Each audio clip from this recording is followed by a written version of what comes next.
എംഎൽഎക്കെതിരെ BJP പ്രതിഷേധം. Aryanad office ഉപരോധിച്ചു. അരുവിക്കര മണ്ഡലത്തിലെ വികസന പ്രവർത്തനങ്ങൾ സംബന്ധിച്ച് എംഎൽഎ ജി സ്റ്റീഫനെതിരെ ബിജെപി ആരോപണവുമായി രംഗത്തെത്തി.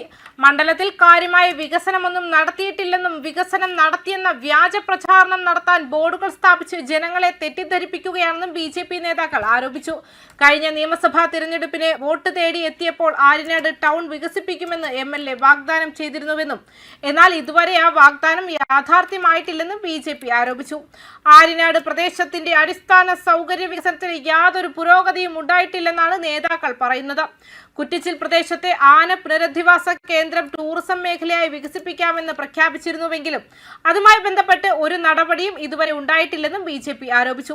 ഈ മേഖല ടൂറിസം സാധ്യതകൾ നിറഞ്ഞ പ്രദേശമായിട്ടും സർക്കാർ അവഗണിക്കുകയാണെന്നും നേതാക്കൾ ചൂണ്ടിക്കാട്ടി. ഈ വിഷയങ്ങൾ ഉയർത്തിപ്പിടിച്ച് ബിജെപി പ്രവർത്തകർ അരുവിക്കര എംഎൽഎയുടെ ആര്യനാട് ഓഫീസിലേക്ക് പ്രതിഷേധ മാർച്ച് നടത്തി. തുടർന്ന് ഓഫീസിന് മുന്നിൽ ഉപരോധ സമരവും സംഘടിപ്പിച്ചു. പ്രതിഷേധ പരിപാടി ഉദ്ഘാടനം ചെയ്ത് സംസാരിക്കവേ ബിജെപി നേതാവ് മുക്കം പാലമൂട് ബിജു എംഎൽഎയുടെ പ്രവർത്തനങ്ങളെ ശക്തമായി വിമർശിച്ചു.